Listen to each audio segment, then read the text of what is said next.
Happy Thursday! You may recognize our next guest. Over to you, Marisol. Hi, good morning, everyone. It's so good to be able to send this message to you guys. I've missed you a lot.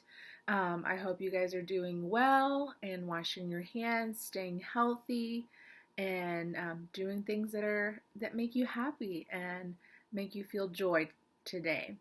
I just wanted to share how much I missed you guys, and I wanted to share also that I'm so thankful that I am able to send you guys this video.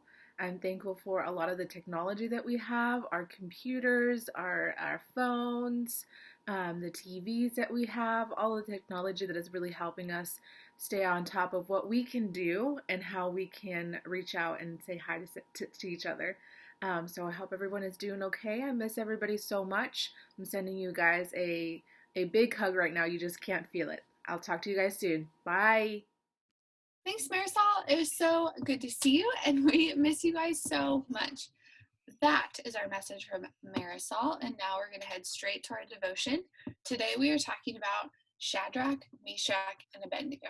If you've heard the story, you're going to say, oh yeah, I love those guys. If you haven't, you're going to say, weird names, Sammy, what the heck?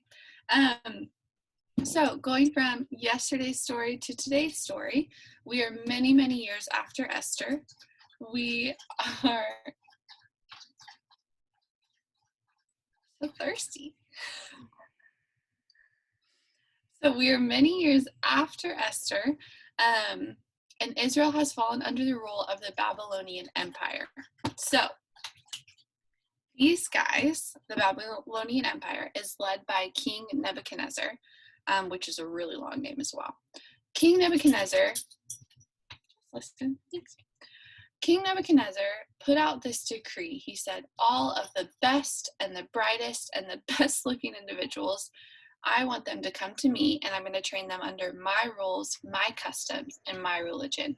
So that's where we enter into the story today. Shadrach, Meshach, and Abednego were called by this decree, and we're going to learn how they dealt with what the king said they needed to do. But first, over to Emma. Thank you, Sammy. Okay, so our theme is the stories that built us, and our main idea is Shadrach, Meshach, and Abednego. So our verse is from Daniel chapter 3, verses 8 through 12. But some of the astrologers went to the king and informed on the Jews.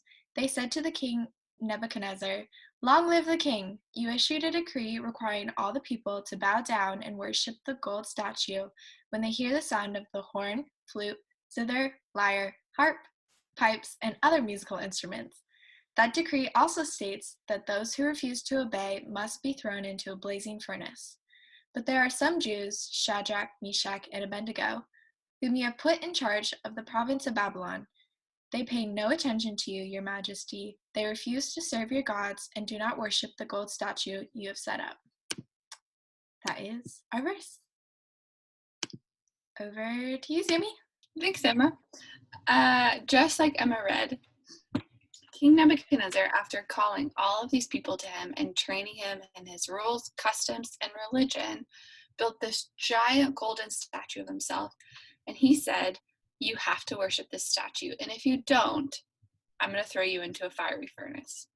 A fiery furnace is a giant oven full of fire. So not the best. But Shadrach, Meshach, and Abednego followed God, and they were not to worship other gods. They knew that they didn't want to do that, and that's not something they were okay with. So they refused to worship this golden statue, and people got all riled up about it. So they had to be thrown into the fiery furnace. Just to give you a little bit of insight into the end of the story, a spoiler alert, if you will, they get thrown into the fiery furnace, and this is verse 24. But suddenly, Nebuchadnezzar jumped up in amazement and exclaimed to his advisors, "Didn't we tie up 3 men and throw them into the furnace?" "Yes, your majesty, we certainly did," said the advisors. "Look," Nebuchadnezzar shouted, "I see 4 men, unbound, walking around in the fire unharmed, and the 4th looks like a god." So they refused to do what the king wanted them to do. They said, "We will not worship other gods." and they ended up being thrown in the furnace, but they knew all along that God would take care of them, whether it was saving them from the fiery furnace or taking care of them in a different way. So that brings us straight to our question of the day. This idea that they knew that God was going to take care of them. In verse 17, it says, this is Shadrach, Meshach, and Abednego talking. They say, if we are thrown into the blazing furnace, the God whom we serve is able to save us. He will rescue us from your power. But even if he doesn't, we want to make it clear to you that we will never serve your gods or worship the golden statue you have set up. So they knew that God would take care of them. Our question for the day is, I want you to think about how it feels that God will take care of you no matter what. It may not look exactly like you think it will, but think about how it feels that God's going to take care of you no matter what happens. Pause the video and think about that. Okay, thanks for taking the time to think about that question. Straight to our prayer. Shadrach, Meshach, and Abednego didn't just follow the 10 commandments. They didn't just follow the rules that they were supposed to do. They knew God, and they knew that he would save them in whatever way he chose. So there's a difference between following God and knowing God. God wants us to follow him, but he also wants us to really know him deeply, like we would know a parent or a friend.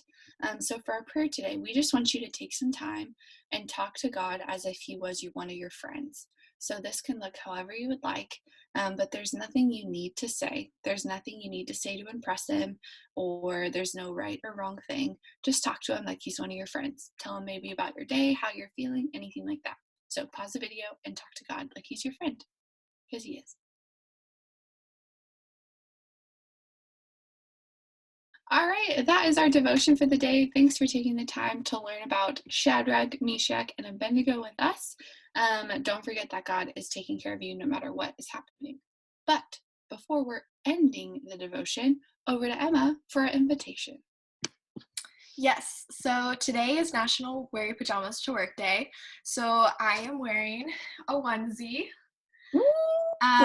So I'd like to invite you guys to also wear your favorite pair of pajamas today. And that is it for our devotion. We will see you tomorrow. Bye, guys. Bye, guys. See you tomorrow.